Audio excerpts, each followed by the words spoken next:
What you doing, you other magical nerds? I'm the AC. I'm going to talk more about the magicians with this episode of Season 5, Episode 8, Garden Variety Homicide. Yes, I'm finally caught up to where the newest episode will be. But first, we're going to talk about this one. And in this one, quite a bit happens. First, let's just start off with talking about Alice and Hamish. Now, the initial thought was, is this going to be an item they're going to try to create? It's kind of weird, but it's not. Even though it seems a little flirty, they're kind of just whatever. Little backstory on Hamish. Apparently he has a wife. Apparently she died. So now he knows exactly what Alice is going through. It's been 5 years. And an important thing he gets through Alice is, the loss of someone you loved is never going to go away. It's just going to get quieter as the years go by, and it won't hurt as bad. But that actually becomes important later. So, Alice has this page that she found at the beginning of the season. It has a plan on it. She brings it up to Hamish. Then they decide to bring in this other plant expert named Ray. And he's kind of skeptical. Penny is like, this dude comes from affected. He could have something contagious, so he's skeptical. But he lets them do it anyways because they say they can test to make sure he's not. Whatever. Dude comes. He's kind of arrogant, sexist kind of dude. And Alice doesn't like him, of course. But he does know stuff, and he's trying to help. Well, come back later, he's trying to steal the page. Alice stops him, of course. Turns out he has some kind of clouded symbiote, something that was possessing him. And it can spread. Even though Alice and Hamish run away and go to Penny, they come back. Turns out some of the students are getting infected. And this symbiote, since it's a cloud, it can spread among people and control multiple people at once. And they all share the same conscious. Well, they run away again because they don't know what to do. And it's spread. They try to put out an emergency. And they end up having to go to Dean Fogg 17. Now, I'm glad there's a Dean Fogg, or Henry Fogg, I guess because Penny's Dean now, I guess I'll start calling him Henry. But I miss Henry Fogg version 40, timeline 40. I just like his charisma and the way he thinks about things. And it's a shame he's not back. I'm not crazy about Fogg 17. Hopefully they're sending back and we'll get original Fogg back. I don't know. We'll see what happens with that. But anyways, he tries to make a deal with Penny. It's like, hey, I'll help you, let me go. Penny's like, what do you got to tell us? He tells him a little something. Penny's like, you already told us what we need to know. And he leaves him there.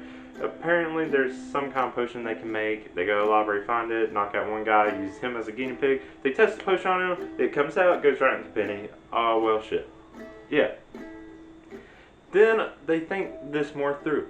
Then Alice, thinking back on the advice Hamish gave her earlier, she comes up with a plan to, one, distract the symbiote in Penny, and has him, one, reveal what the page is even about. And apparently it has some kind of spell to have like a world seed that can actually make a whole world. It's powerful enough to do that. But it's not even the symbiote who wants it. He's working for someone, dun dun dun, called the Couple. And they're from the book, and it's cool. I can't wait to see what they do with that.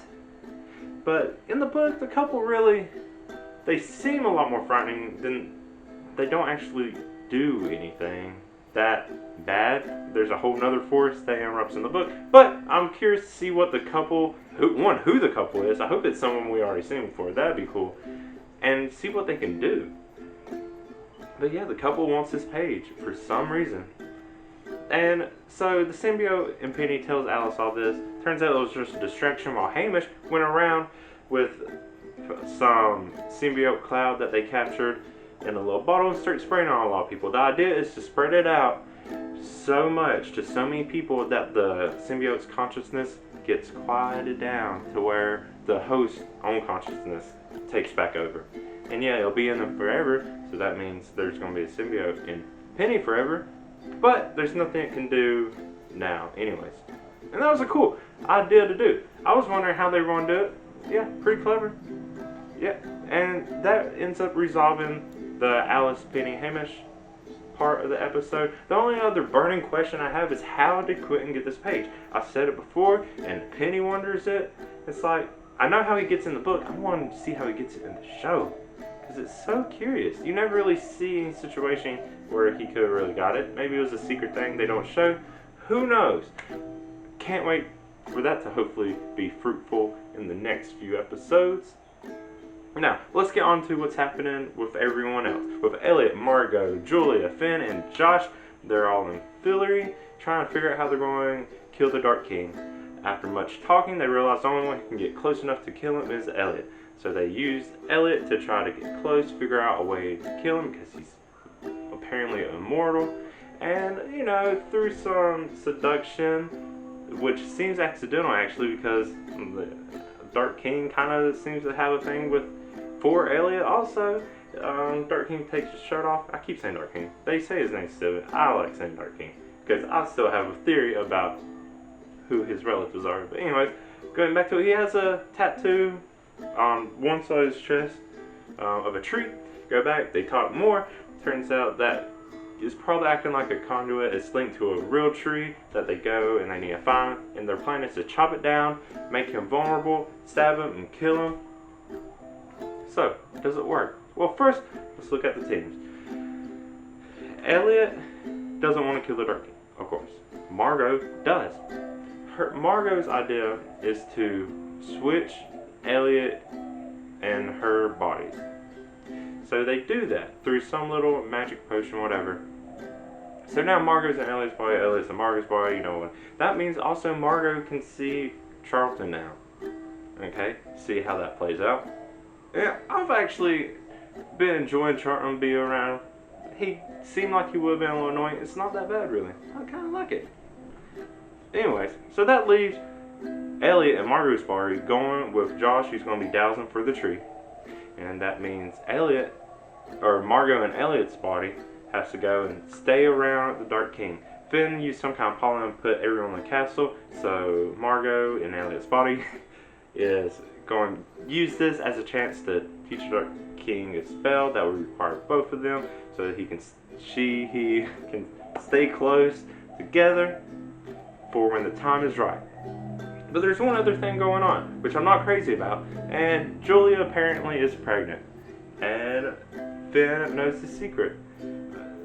They confide in each other. Also, Finn lets it slip that Elliot's afraid of butterflies for some reason, which they do one little weird joke. But, you know, it's whatever. And, you know, the two of them aren't doing too much because Julie doesn't want to know if she wants to have the baby or not. And they talk. Finn's being kind of protective of Julia. And it turns out there's another thing called Red Monkey Month where everything gets sped up, including pregnancy. So now Julia has to think about what she's going to do fast or leave Fillory. So it'll slow back down, which I think she will probably end up doing. Man, I really hope it's not Penny's though. Really, really hope it's not. Anyways, so that's kind of what they're doing in the background. But we go back to Josh and Elliot and Margot's body. One, I'm not crazy about how, you know, the whole body switching thing is acted out. Seeing Elliot try to act like Margot, and then seeing Margot try to act like Elliot, it's weird. I don't like it. I don't know. Like, I love all of them as actors. I think they do a great job. Normally, it was something weird about this one. I don't know. But going past that, I don't know why they didn't tell the rest of their group that they were switching bodies. It would have been an easy explanation and be like, hey, Elliot doesn't want to have to be the one to kill the Dark King, so Margot's going to do it, so they switch bodies. That way, the awkward thing between Elliot and Josh doesn't have to happen, because Elliot tries to act like Margot eventually, and it kind of blows up, and Josh gets mad at him. It kind of almost ruins their little mission. I feel like it would have been an easy explanation. Just like, hey, this is what's going on. And that way he put it on himself that he doesn't want to kill the Dark King, and not as much as Margot just doesn't want to be around Josh. It would be an easy explanation that Josh is understanding. He would have known. He would have been like, okay, yeah, he probably would have been suspicious, but whatever. Anyways, they finally found a tree. They chop it down, and it just so happens to be at the moment that the Dark King is about to confine back into Margot and Elliot's body. About, you know, maybe not being king anymore is what we think he would kind of maybe want to do. But then they get the signal, a candle turns green, and Margot Elliott's body is about to stab the Dark King, but she's so obvious about it, and he sees it right away. And then he reverses it, and then out of nowhere, Julia comes up and stabs him in the back. Okay, Dark King dead? Of course he's not dead. He's been alive for a long time. He seems immortal. Chopping down a tree and stabbing him doesn't seem like it'll be enough. I still think he's been summoning the Takers as a way to also make him live longer. That's just my theory. The show is doing a really good job at making me go back and forth on whether the Dark King is actually bad or not. But, you know, Julia thinks there's something going to happen in Philly from another realm or whatever that's going in Philly, and she's on this quest, and Margot and Elliot saw him summon the Taker. It's hard to believe he's a good guy after all this. But the show keeps making you think maybe he is. Maybe there's something else. Maybe it's the couple now that they revealed, but the rest of this group doesn't know yet. Who knows? Who knows what anything is anymore? They're doing a great job. I love it so much. But what did you think? Did you like this episode? Are you looking forward to seeing where it goes as much as I am? It's so good. But until then, I can't wait to see the next episode. I'm going to just keep saying that. Thank you for watching. I am the AC. Bye. By the way, like my video and subscribe.